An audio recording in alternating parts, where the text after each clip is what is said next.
all, and welcome back to Cardiac Radio for Teens.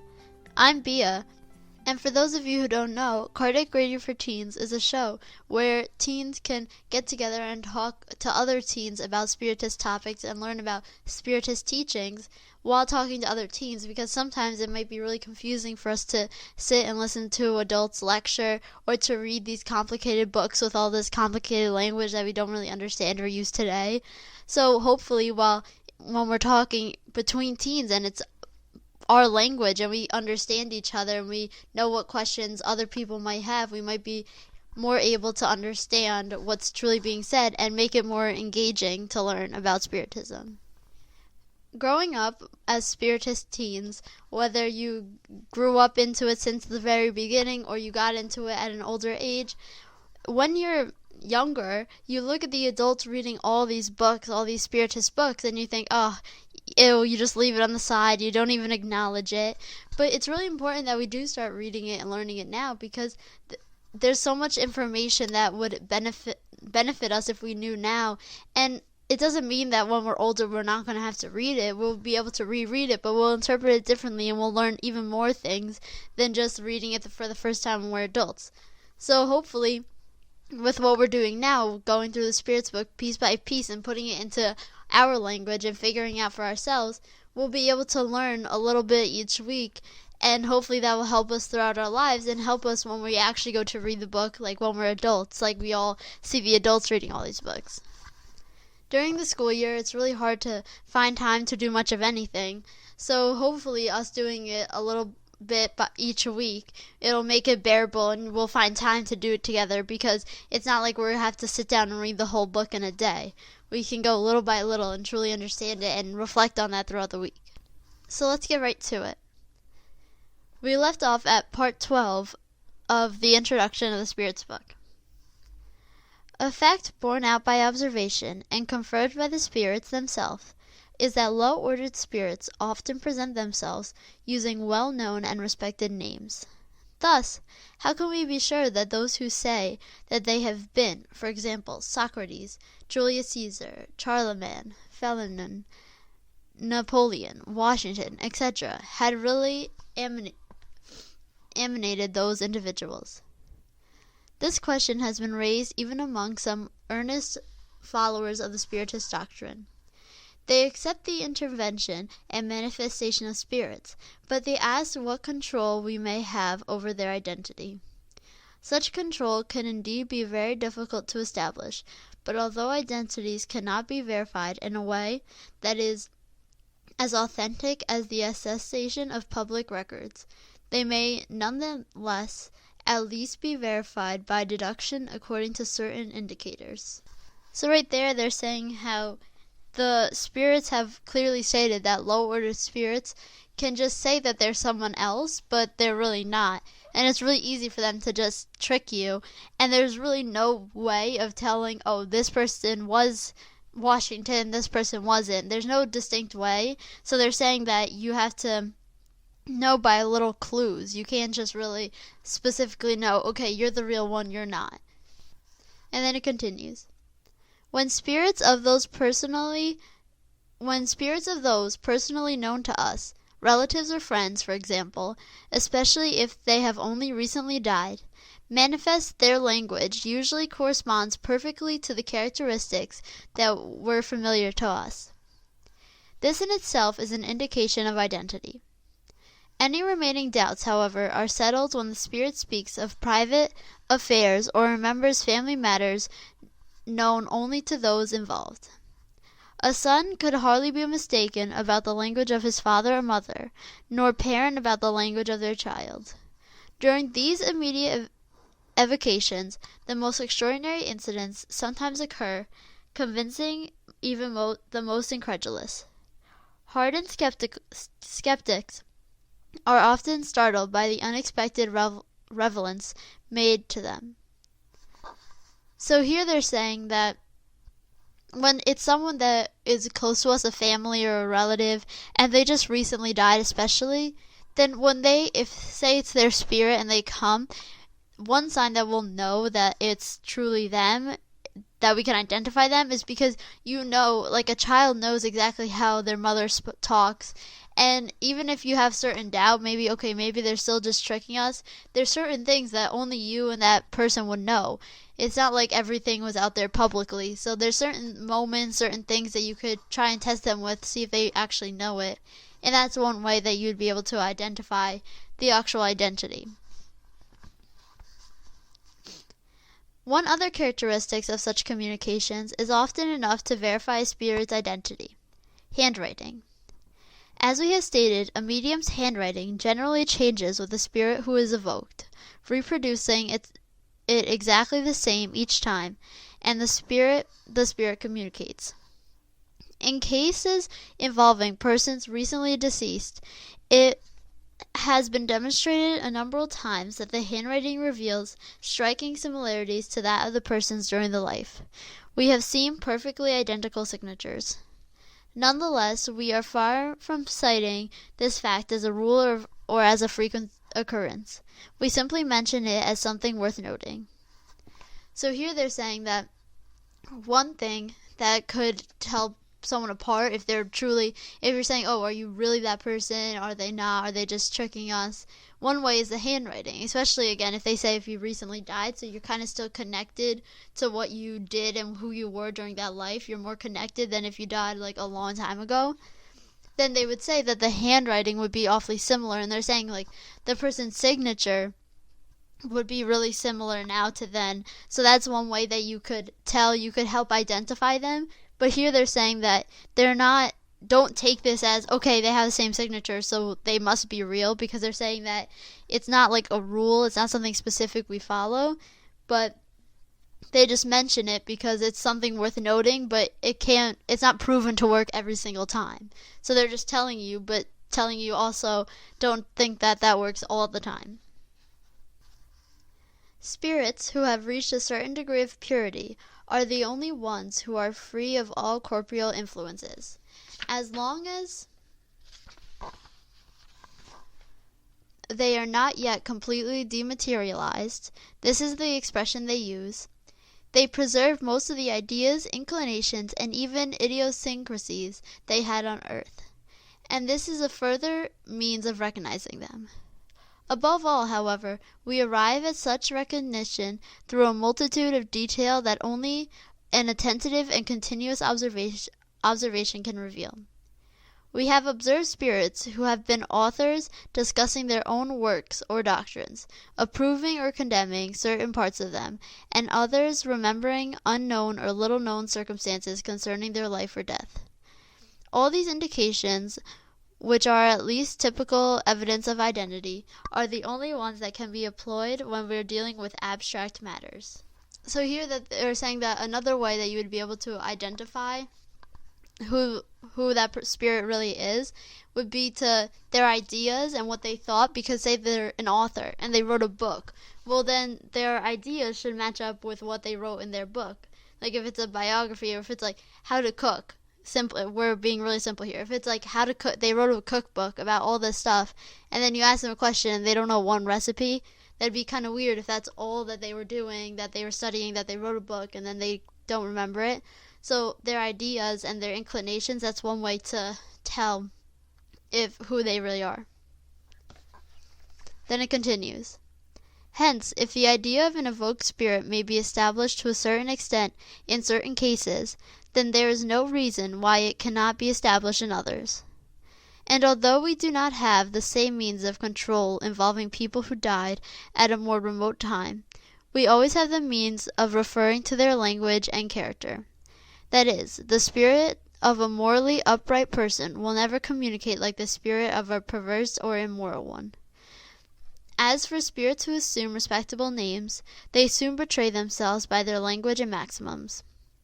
For example, a spirit claiming to be Felon, who is a French theologist and writer, but who unexpectedly offended common sense and good morals, would thereby expose its charade.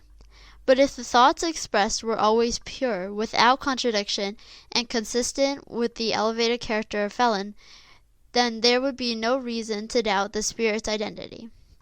If such were not the case, one would have to believe that a spirit who is known to proclaim what is morally right could at the same time resort to use falsities. Experience has taught us that spirits of the same degree and character, and who animate by their same sentiment, are united into groups and families. Thus, the number of spirits is incalculable, and we are far from knowing all of them. Most remain nameless to us. A spirit of the same category as Felon may therefore come in his stead, and may even be sent by him, presenting itself under his name because it is identical to him, and may act as a substitute, and because it proves us with a name, so that we can focus our ideas. After all, what does it really matter if the spirit is or is not Felon himself? If it only talks about noble matters in a way in which Felon himself would have talked, it is a good spirit. The name it uses does not matter, and it is frequently no more than a means for us to fix our thoughts. However, in more intimate excavations, the same does not apply, because, if we have already stated, an identity can be established by means of proofs that are in one way or another obvious. So that was a lot. Let's break that down a little bit. So in the beginning, they're saying how if a spirit comes and he was born in a time that we don't really know, we wouldn't really know how they actually talked. One thing that we can know is that if they give themselves a name like Felon that they were talking about, or Washington, or someone really respectable, then you would assume that they would continue with their good thoughts and their good morals and their good ideas. But if you're listening to them and they come and they say, "Oh, I'm Washington," and then he starts talking bad things about creating the colonies and about uniting all the colonies and stuff like that, if he starts saying opposite ideas to what he actually did, then that's kind of a little sign to be like, "Oh no, maybe you're not actually him." So the important thing to know who they are, if they're saying that they're a respectable name, is by seeing if they agree with the ideas that they agreed with when they were on Earth. But the other thing they're saying is that if sometimes, because like in the spirits world, they're grouped by who they're similar with, who has similar characteristics. So sometimes it may not actually be Felon himself, but when he goes there, he sends a substitute. He's like, "Oh, I can't go right now, you go," and just say it's me, because then they'll have a credible name to believe.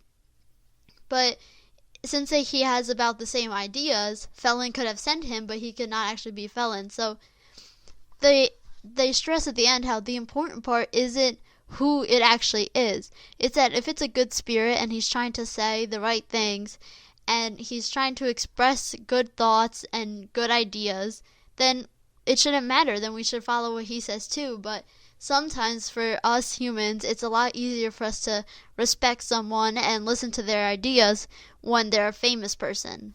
So sometimes, even though it's also a good spirit, they take on the name of another spirit that's well known to us, so that they can be more credible and that they can get across their message with the people believing in them.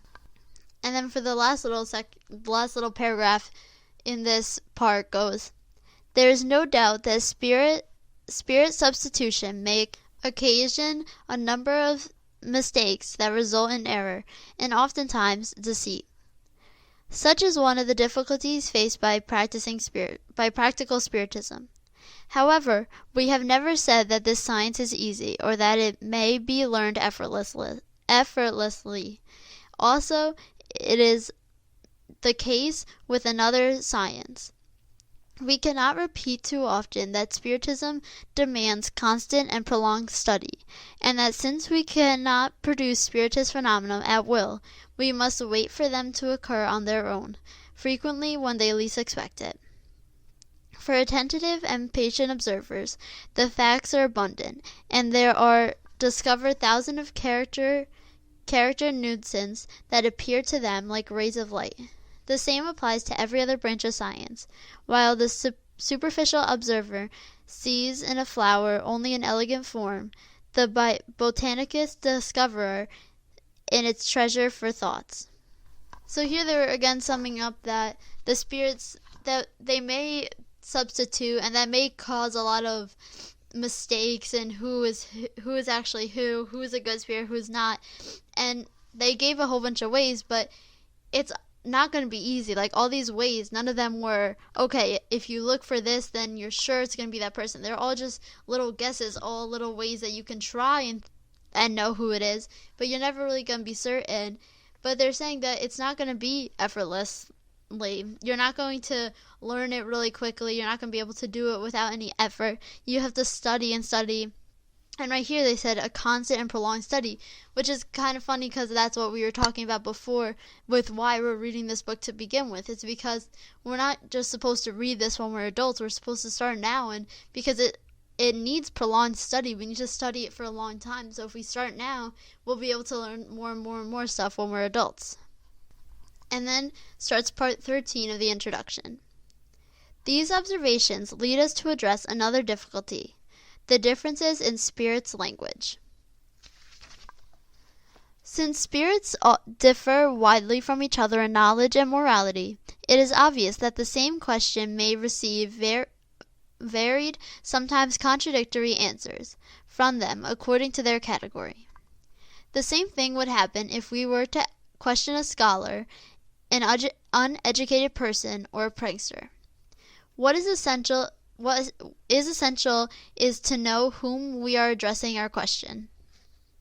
So here they're saying that it's hard to get a certain answer because if you ask in school, if you ask the jocks, if you ask the nerds per se, if you ask the cool kids, whoever it is, if you ask all these different groups, what's the most important thing? What do you do for fun?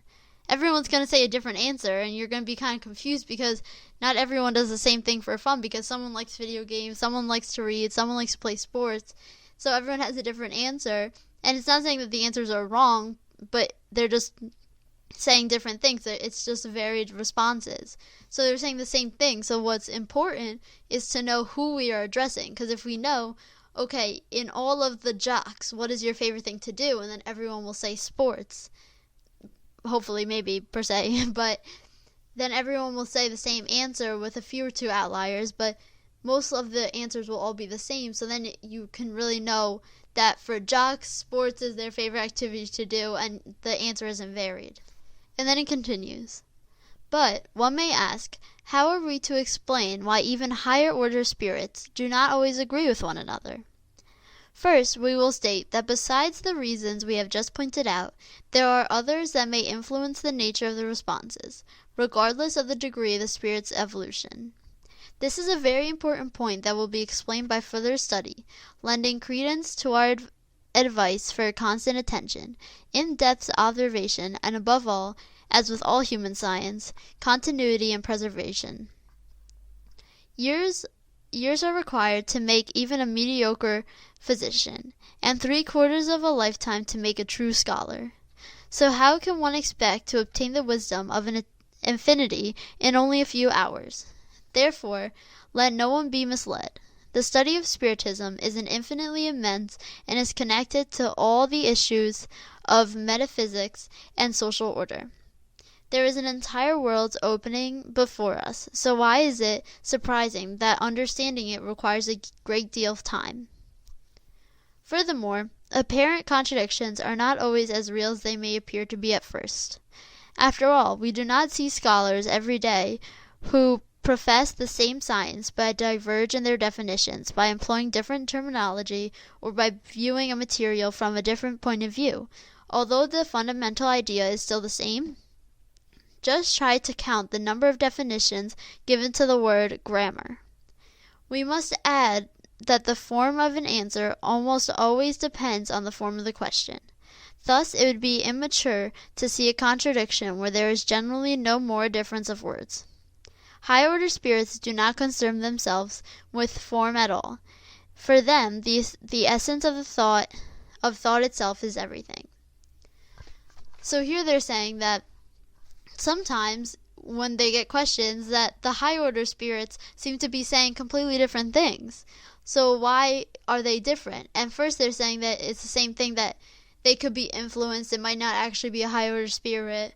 But then they also say that sometimes it's just the way that they're talking, because maybe someone was, even now, think about someone saying something in Japan and someone saying something in the US, and we might have different views on certain topics, but we might be saying the same thing just in a different way, with different words, with different language. So maybe they're not saying anything really different at all. They're just using a different way to look at it, using different words that make it seem really different, but in reality it's not. And they're saying again how it's not going to be easy. We have to really study this and keep looking further and further into it, because we have to learn how to see how these are the same things and how to connect the points.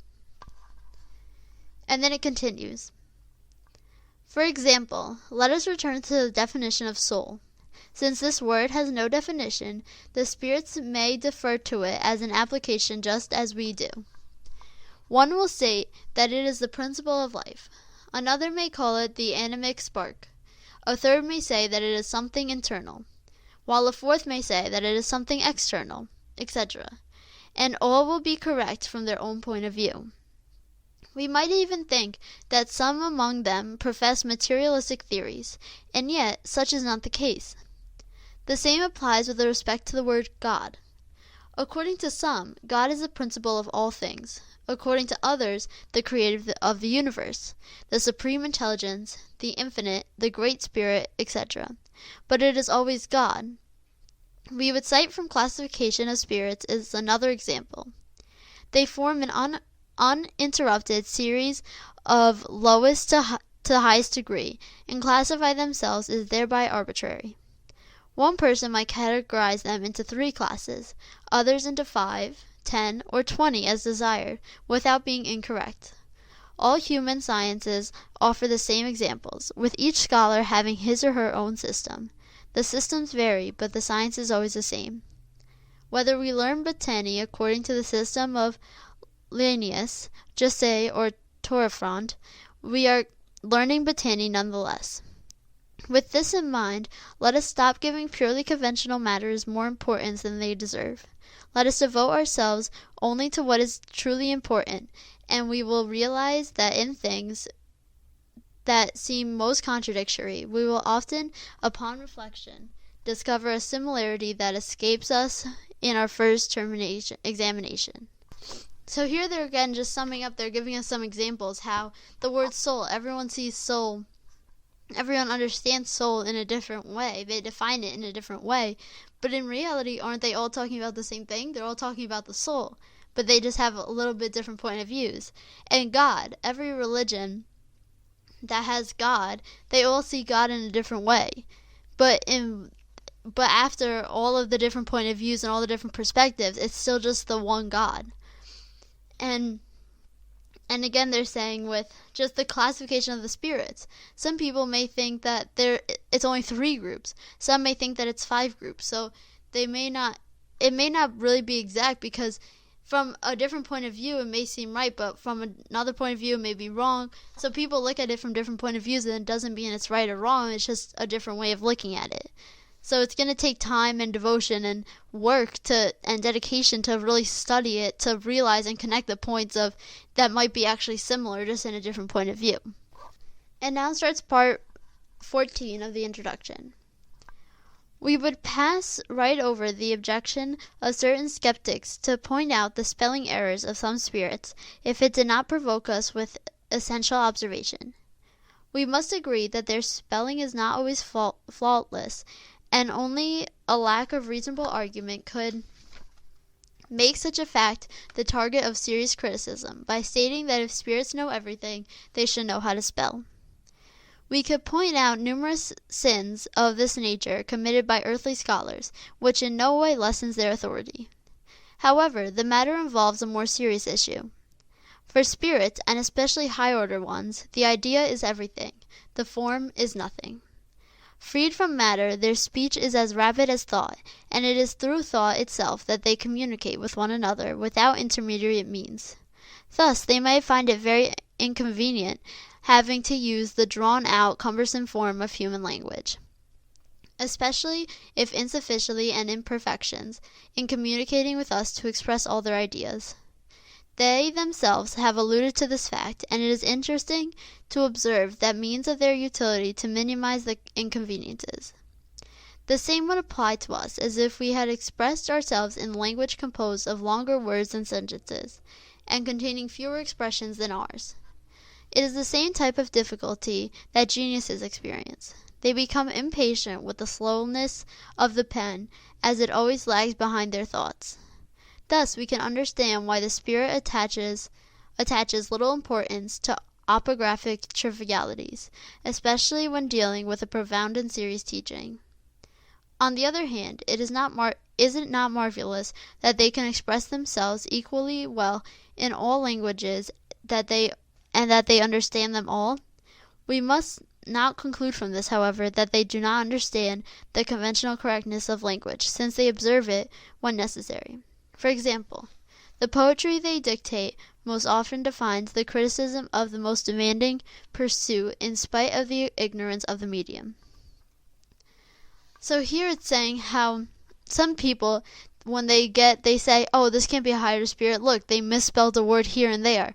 They got it differently. But when you look at it, these spirits, they don't communicate on pen and paper. They don't have to write. They just communicate through thought. So they're never really writing anything down. And you think faster than you write. If I had to write everything that I was saying right now, I would be going much, much, much slower. So for them, it's more convenient when they're speaking and when they're communicating, it's through their thought. But now when they had to share messages with us, they have to go through slowing down and writing down with their hand and the pen and the paper, and it's a lot more work, and they're trying to just get out their ideas.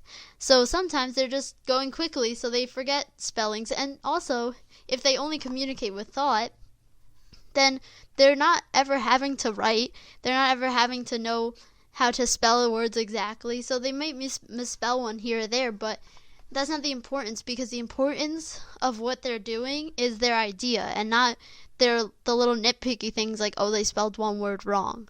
So we should really be focusing on the main ideas that they're saying rather than just the little things. And just to end off today, I'd like to read from the Daily Book of Positive Quotations and read the quote for today, October 11th. Just one day. A single day is enough to make us a little larger, or another time a little smaller. What can we do that matters in just one day? Can we show kindness to someone, or can we make a stupid and mean remark that hurts someone? We can step forward when we see an injustice, big or small, or we can sit back quietly, afraid to get involved. Every day we make decisions that determine what kind of people we are. What can I do today to make a positive impact on someone or something? So I hope we can take that quote and that message and take that throughout the rest of the week and thinking about that. What can we do? What are we doing throughout our days that are making us who we are, and how can we change that if we want to? Or keep working on it if we don't want to change it. And hopefully we can also reflect on what we learned in the Spirits book this week. And if at all you guys have any questions, comments, concerns, any ideas, anything you want to know about, please feel free to email me at kardecradioforteens@gmail.com, and I'll get back to you right away. This has been Kardec Radio for Teens. Thank you all for listening.